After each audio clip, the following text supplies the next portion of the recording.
Hi everyone, and thank you for joining into this very special episode, If You Can. Now this is episode number 32 in 32 consecutive weeks, and since starting this show back in January, I've had the enormous privilege of interviewing some incredible individuals, so many inspiring individuals, from diplomats to entrepreneurs, from doctors to ventriloquists, from bodybuilders to fighter jet pilots, all the way to the heavyweight champion of the world. It's been such an honour. I've learned so much, and I hope you have too on this journey. And in the spirit of reflection, this episode we're going to break down 5 of the most inspiring guests we've had on and 5 of the most inspiring lessons that they've shared. So you're about to hear from Daren Parr, the London black cabbie who rode across the Atlantic, who stole the nation's hearts on television and ours too in the studio.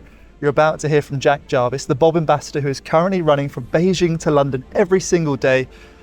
You're about to hear from Mandy Hickson, the first female Tornado fighter jet pilot in the Royal Air Force. About to hear from Emanuele Calabrese, one of the country's greatest osteopaths who speaks so well on stress and how it impacts us all. And of course, you're going to hear from Jamie Buchanan-Dunlop, the adventurer, expedition goer, but more than anything, the educator who's inspired millions of children around the world on the importance of the outdoors, which I share from here in the Lake District. Please do enjoy this very special episode of If You Can, and we'll see you next week back in the studio. I'm not a quitter. Either scrape me off the floor, scrape me off the mountain, or scrape me off wherever I'm going. But I'm not gonna say that I've had enough. I can't be any more honest than that. But say I'm gonna do something. There's a motto that I love, and I think it was Edith Cavell that said it. But deeds, not words. You go and do it. Don't tell me you're gonna do it. And I'm hoping that I can convince Jackie P to have that tattooed on my arm. That's a great quote. One other great quote is never, never give in, right? Winston Churchill. And that sums up the art of adventure, because it's not about being perfect or glamorous or doing everything right. It's just about that ability to keep moving forward and never give up. Yeah. I mean, it's great talking with someone who's actually done some real, and I'm not taking away from anyone else I've spoken to, but you know, you've been there. Is real times where you sort of thinking, like your brain says go, your body says no, sort of thing. And there's something inside everyone that if you dig deep enough, you know, you can keep going. Yeah. So yeah, and I don't know. I actually like that. Another thing why I like these challenges, I don't know whether you're the same, but when I was a kid, you know, you'd be somewhere, I don't know, and you'd do something not too bad. But you'd have a caretaker chase you, or you'd nick an apple in the orchard and the farmer would chase you. But you'd have that moment, you know, where you're running, but you're laughing and you're sort of crying at the same time. But you feel alive. You know, you have these moments where you just feel so alive, you know, and I love that. I really love that. I long for that, to be honest. We never learn anything when we're sitting in the comfortable zone in our offices. You're not really learning when you're just carrying on in a job that you've been doing forever. But when you take that leap of faith and that courage it takes to step into uncertainty, to feel that fear, and I'm going to coin the phrase, and do it anyway, that is courage. And I think it's too easy with technology around for us to never get bored at home as a young person. We just sit there watching YouTube, watching Instagram, scrolling, doom scrolling. And actually, that's not real life. What that is doing is planting a seed that everyone's had it easy, that they're all influencers, that it's all come to everybody. And that is not the reality. As you and I both know, if you want to pursue a big dream, it's going to take really a lot of hard work. And there's going to be loads and loads of failure points. But again, there was a really wise gentleman that said to me, not stumbling blocks, but stepping stones. And I love that, reframing it, because, you know, when something comes up, like you don't get a sponsor or something like that, it's easy to think, oh gosh, there's no way forward. But if you just think, right, I'm going to climb on top of that stepping stone and now look what I can get to. And that's really what I did. I mean, I applied for flying scholarships. I was awarded one in the end after I was told I was obese, which was interesting. I had to lose 3.5 stone because their height charts for women went up to 5'9", and I was 6 foot tall. So they were different for men and women at the time? Yeah, and they just had never had a 6 foot woman applying to the Air Force. So they said, oh, we only go up to about 5'9". You should be 9.5 stone. Well, I mean, that's just to give you perspective, that's 3.5 stone less than I am now. and they told me I was obese. So that I was told I was obese at this stage, which is crazy. Yeah. But we didn't challenge authority in those days. You know, now we're always taught that our voices are important and it's important to challenge. In those days, when someone from authority spoke to us, we sort of just agreed and we just went with it. And that's what we did. Even my parents sort of went, oh, well, you must be obese. It's crazy. I was playing county sport. How could I have been?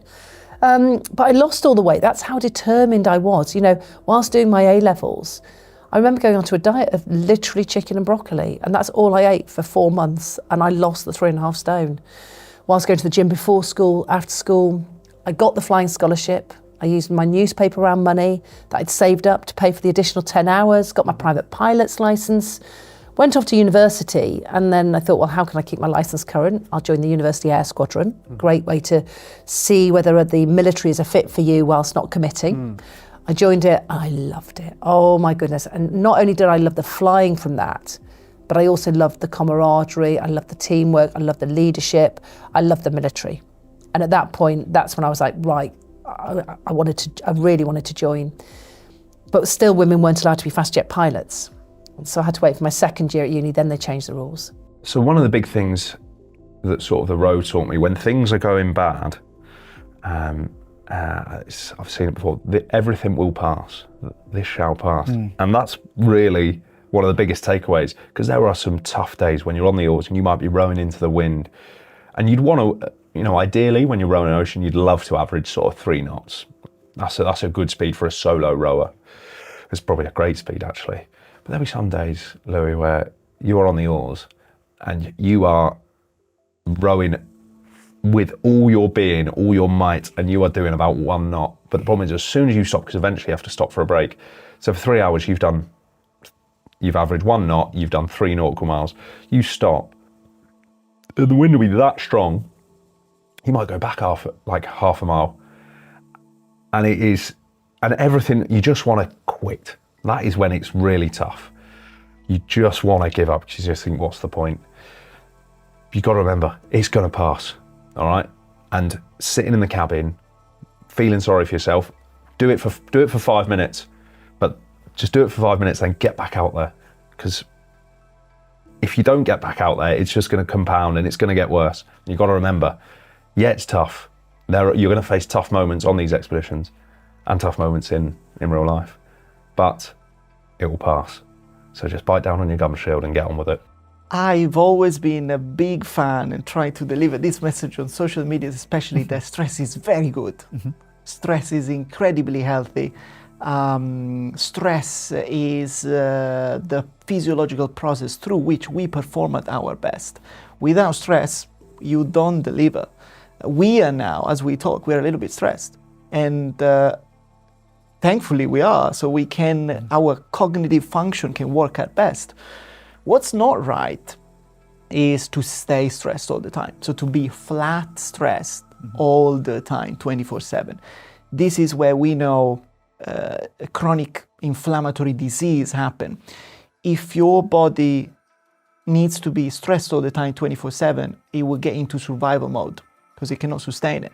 It can run a marathon, it can go up the mountains or managing 1,000 employees, it can do crazy things, but it cannot sustain that 24/7. And so this is on my list of mission is, can we live in a society where we normalize stress and we learn there's a superpower and we learn how to really make a stressful, I now recently call it performance environment useful for our purposes, and we're back to purpose in life. The reality of starting a business is that there are a lot of things that you have never thought about, and that the product and service, which if that's the passion that got you into it, whether it's video production, whether it's creating education programs, whether it's making, clothing, whatever it may be, this whole thing of the side hustle. The side hustle's great because you don't have to worry too much about anything except for the product and service. What comes along, and it's and it's nice. But that's only 30% of a successful business. The other ones are basically, the next 30% is people.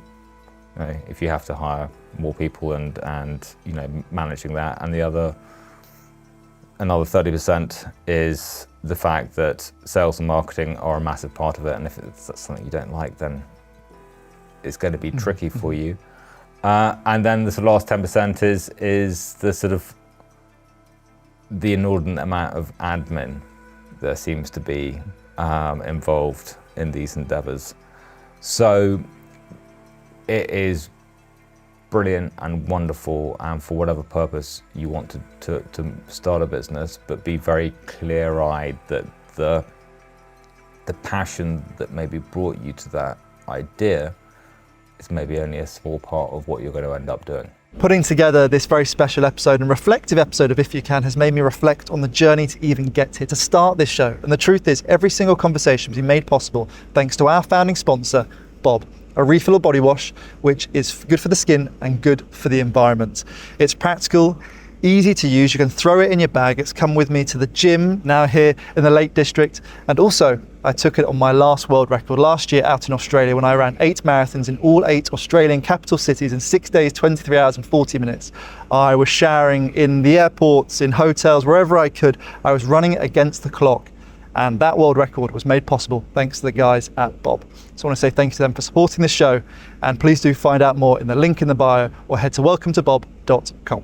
Thank you, Bob. Those who are potentially outside of the adventure world, when they look into someone who's achieved something as incredible as you have, they go, you must have this innate almost courage and belief in all these different things. And I was talking to someone recently and they said, when you announce these challenges, because I announced a new world record last week, is it courage or is it naivety? And I said, well, actually, you have to be naive enough to announce it to the world, to go off and do it. And what's interesting is then when you complete it and you come home, people then ask and say it's courage. And it's almost like you need one before the other. How do you feel about that? Yeah, you've hit the nail right on the head. I think you need a bit of both. If you really, people say, it's really brave what you've done. Honestly, even now I don't think it was brave. I think it was a bit crazy. But I never once felt like, oh yeah, but you might not come back. We didn't care how long it took us.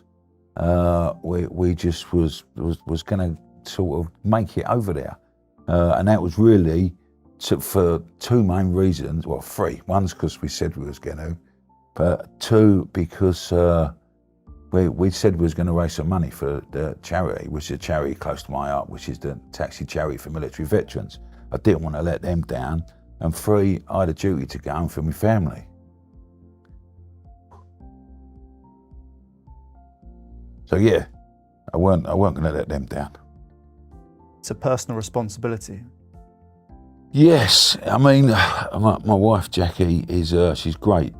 She don't know what I'm going to come home with next, and she does sort of like just, oh my God, sort of thing. But without her behind me and the love of my daughter and the grandkids and that, they're the ones that lift you when you're really down. You know yourself, you've done some crazy stuff. And you have some dark moments where you think, why am I doing this? I've gone over the top this time, but they're the things that get you through, where you think, right, no, let's sort it out. I've got to get me nut around this again and go. What is your advice out there for young people, for anyone who's going through a time of adversity in their life? Maybe it is a young girl who's facing barriers in her world, whatever that may be. What's your advice out there? It's a really hard one because I do think that the world at the moment is in a really tough place for young people. So I have a 21-year-old and a 22-year-old. So it's sort of quite easy for me at this moment to be reflecting on what advice I'd give them. And it's about trying to find what it is you love doing. And that's really hard because for a lot of people, I think, I don't really know what I love doing. Finding a purpose, finding something that is not just looking at a screen and believing all the influencers that they just drive a Ferrari and it happens immediately. It doesn't. It's rubbish. It's about real connections. And when we finally realise it's about the real connections that we get from people, from humans, and putting ourselves out there, it's about experiencing things. It's about making yourself uncomfortable and it's about growing. And so I would say if you can find you know, a challenge. Do something that makes you feel slightly uncomfortable, that you can grow from. You might find that it's that thing that you go, oh my God, I really love the fact that I got the opportunity to meet other people, to talk to them, that I got to communicate. I really love the fact that I got behind the camera. You might discover skills that you didn't know you had in doing something that was outside of your ordinary. And then when you find those things that you like doing, work out how that can be your career. How can that become your passion and make that your purpose? The thing with rowing the Atlantic is quitting is not an option. So when you remove quitting as an option, you can't quit. You know, when you say, how do you get up and go? Well, you have to go because you want to live. I wanted to live. I wanted to make it to the other side. So when death or getting back on the oars, you know, it's an easy option. It's an easy choice. You're obviously going to pick that. But then how do we translate that resilience to everyday life when quitting is very easy? When you're on your 10K run around the park and say you're doing loops, you can quit after one loop. You know, just say, oh, I was only going to do 2K today, or don't even post on Strava. No one will know. So how do we extract that resilience? And you have to do hard things. Because by doing hard things and pushing yourself out your comfort zone, that wall of evidence gets bigger. That yardstick gets further. Because, you know, there's no one on this earth, I might be wrong here, that as their first running race is a 100-mile Arc of Attrition on the coast of Cornwall. It's not, is it? They build up, they do, I don't know, they might do Race for Life, you know, the B&Q, Park Run. Yeah, Couch to 5K Couch was to the 5K. popular one with the current generation. Yeah, of course. You know, and don't compare yourself. It sounds cliche, but you're only up against yourself. Don't compare yourself to X, Y, Z. We all do it. I still compare myself, but you don't know their background. You don't know what they've been through. You don't know the training they've gone through. Run your own race. So to answer your question, where do you get that resilience from?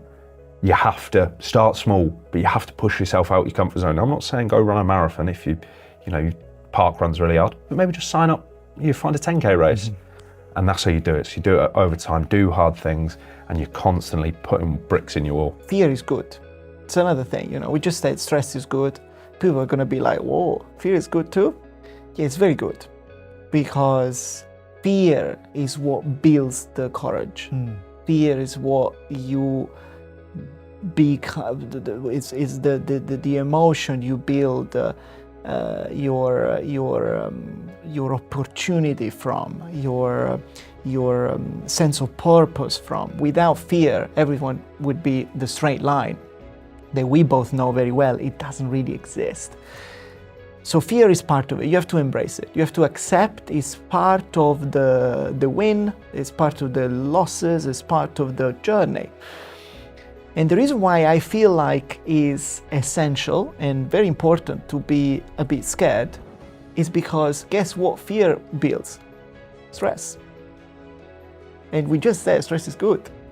So if you're scared, you probably are in a position, you probably are given an opportunity to stress yourself and prove yourself something. It's not, no one is saying you will win or you will lose, but it's an opportunity. And you can either win or learn. You don't really lose if you have an opportunity. You can fail at one of the adventure, but rest assured, you will have a bunch of learning lessons in your pocket. So eventually, is it really a loss? Not really, because you've learned. And then you do another one. Always being around with athletes a lot of the time, I like to bring the examples of the biggest achievers in any sports environment are also the biggest failing people that have, I don't know, in football can be the Cristiano Ronaldo, I think is a good example. He's the one that scored the most penalties, but he's also the one that failed the most. Why? Because he did shoot a lot of them. He failed, but also eventually is the one that scored the most. You have examples like this in elite environments for any sports and in life in general. Fear is an opportunity to push the boundaries, to test yourself, to see where you're at. And once you discovered it, you can go past that. The grown-ups on this planet haven't done a great job in terms of a lot of things. They've done a great job of some things. So for the young people, I think go and tell a grown-up to get their act together. And then they can start talking about the importance of the next generation taking action and everything else, which seems a cop-out at the moment. And if a young person is listening right now but don't have someone to go and talk to, what can they do themselves? Where can they find the resources such as potentially Encounter Edu to make that difference themselves and take that first step, right, which is so often the hardest? I don't think you need to do much more than two things. One of which is observe. Just learn how to look at stuff. Whether that's your street, weed, whatever it is, and then just get curious about what you're looking at. And the second one is find someone who you can help. That's it. Everything else will fall into place.